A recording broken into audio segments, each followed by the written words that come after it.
Tuhan Yesus, Tuhanku yang baik, ajar aku untuk berani mengampuni lebih sungguh lagi pribadi-pribadi yang sudah menghancurkan kehidupanku dan masa depanku.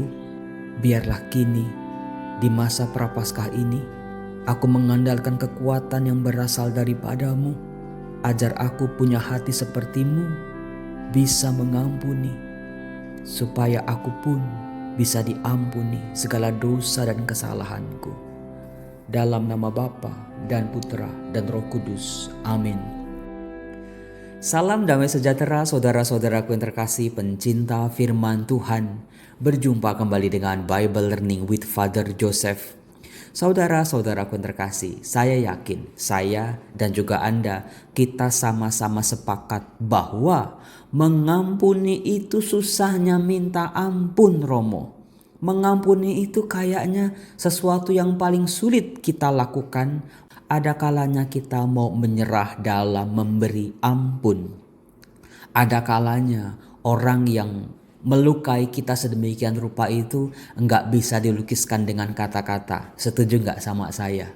Ada sejuta pengalaman orang sakit hati. Ada jutaan orang di luar sana yang bisa menyakiti hati kita, merebut kebahagiaan kita, dan menghancurkan kita sehancur-hancurnya. Ada kalanya mereka datang minta maaf sama kita. Biasanya itu ketika mereka udah jatuh miskin, ketika mereka udah sakit, ketika mereka udah gak berdaya, datang sama kita minta tolong sama kita. Nah, dalam posisi itu biasanya kita tolak pinggang, kita pandangan sinis, kayaknya tuh kita mau menumpahkan semua kebencian, semua amarah, semua dendam kita sama dia. Gak sadar apa dulu, nah itu dia. Dulu kamu telah begini. Kamu kemana? Sekarang giliran udah susah baru datang merangkak-rangkak minta pengampunan dan juga biasanya ada butuhnya. Nah, saudara-saudara, ada juga banyak dari kita. Ada orang nih nyakitin kita sedemikian rupa sampai ancur-ancuran dan dia sadar dia telah menyakiti kita. Dia tahu dia salah tetapi pura-pura tidak tahu. Jangankan dia itu minta maaf sama kita, negor kita aja udah gak mau. Ayo, betul gak apa yang saya omongin ini?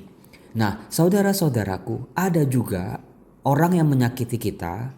Kalau misalnya 5 tahun lalu, 10 tahun lalu dia pernah nyakitin kita, terus dia bertobat. Ya mungkin sebagai orang beriman, ya meskipun rada jengkel kita, Tuhan terima kasih dia bertobat, dia kembali ke jalan yang benar. Tetapi ada kalanya orang-orang yang dulu pernah nyakitin kita, orang-orang yang dulu jahat sama kita, sekarang jadi tambah jahat. Sekarang semakin banyak orang yang kena kejahatan dia. Romo, gimana saya mau ngampunin dia? Orang dia makin lama makin jahat, makin memusuhi saya. Saya gak salah pun dia jahat sama saya udah cuek bebek, saya udah gak peduli sama dia pun masih aja dia selalu mengusik-ngusik kehidupan saya, termasuk juga kehidupan keluarga saya. Romo, orang yang pernah nyakitin saya udah gak tahu lagi di mana tinggalnya, nomor kontaknya udah susah dihubungin, Facebooknya gak ada, Instagramnya gak ada, medsosnya gak ada, nomor WhatsAppnya gak ada. Gimana saya mau memaafkan dia? Orangnya aja juga gak jelas kemana. Atau ada juga syukur-syukur Romo dia gak pernah muncul lagi dalam kehidupan saya. Saya udah tenang, saya udah damai, gak mau diganggu-ganggu lagi sama dia. Nah, saudaraku bisa silakan tulis di kolom komen aneka macam kesulitan kita yang membuat kita akhirnya ya gak ngampunin orang. Nah, saudara-saudaraku yang terkasih, apakah Anda tahu satu misteri yang kemarin saya temukan? Bahwa ada kaitan yang sangat erat antara berdoa, hubungan kita sama Tuhan, relasi kita sama Tuhan, komunikasi, dialog kita dengan Tuhan, dengan kuasa pengampunan.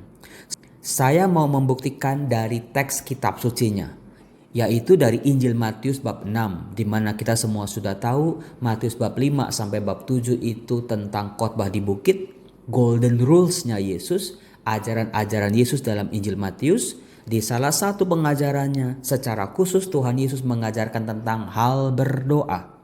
Saya sudah pernah buat dalam video saya sebelumnya, kalau kita lihat ya dari Matius bab 5 sampai Matius bab 7, dari awal sampai akhir, itu ternyata membentuk sebuah konsentris, yaitu mengerucut, di mana intinya dari bab 5 sampai bab 7, tengah-tengahnya intinya adalah ajaran Yesus tentang berdoa, dan lebih inti lagi adalah soal ampunilah kesalahan kami seperti kami pun mengampuni yang bersalah kepada kami.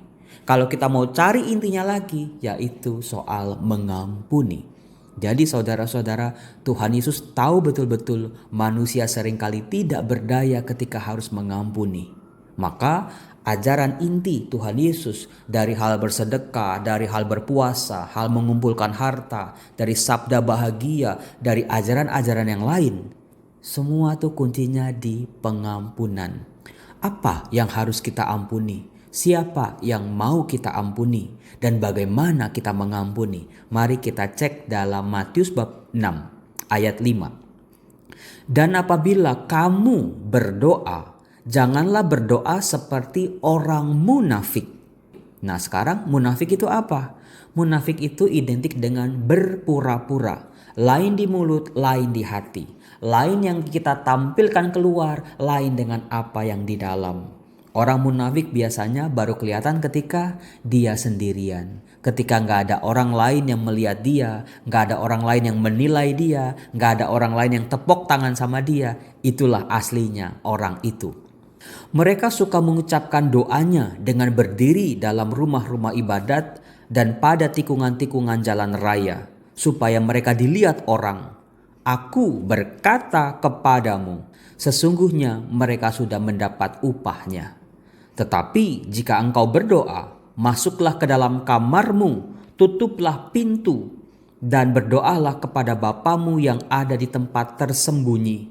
Maka Bapamu yang melihat yang tersembunyi akan membalasnya kepadamu.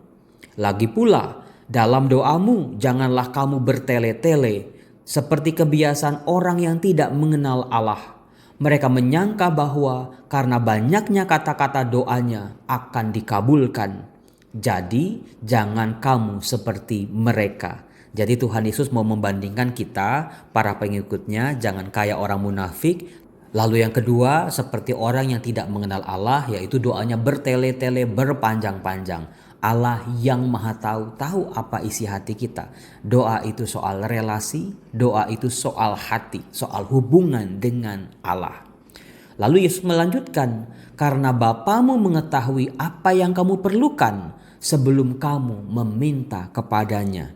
Lalu secara luar biasa Tuhan Yesus dalam Matius bab 6, karena itu berdoalah demikian, Bapa kami yang ada di surga, dikuduskanlah namamu, datanglah kerajaanmu, jadilah kehendakmu di bumi seperti di sorga. Berikanlah kami pada hari ini makanan kami yang secukupnya, dan ampunilah kami akan kesalahan kami, seperti kami juga mengampuni orang yang bersalah kepada kami. Dan janganlah membawa kami ke dalam pencobaan, tetapi lepaskanlah kami daripada yang jahat. Lalu ini yang saya temukan baru saja sebuah inspirasi, di mana Tuhan Yesus setelah mengajarkan para muridnya untuk berdoa tentang apa kata-kata doa, apa yang kita ucapkan, apa yang kita mohon dalam doa, di ayat 14 Tuhan Yesus langsung menyambung bagaimana?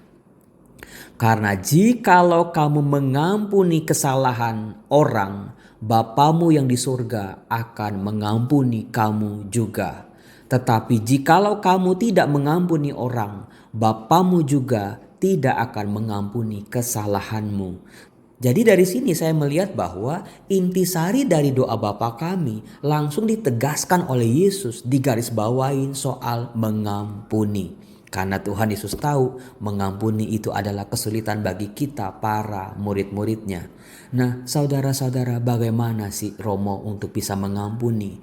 Memang tidak mudah, memang tidak seperti makan cabai rawit begitu gigit langsung pedes. butuh waktu. Yes, tapi sampai kapan? Ada orang nggak bisa mengampuni itu udah lebih dari 5 tahun, udah puluhan tahun. Artinya ada sesuatu kelumpuhan dalam diri kita, kita tidak berdaya untuk mengampuni orang yang bersalah kepada kita. Saudaraku, apakah Anda tahu sebetulnya ketika kita sulit mengampuni orang yang bersalah kepada kita, ada macam-macam alasannya. Yang pertama, sebetulnya kita menemukan kesalahan kita dalam diri orang itu.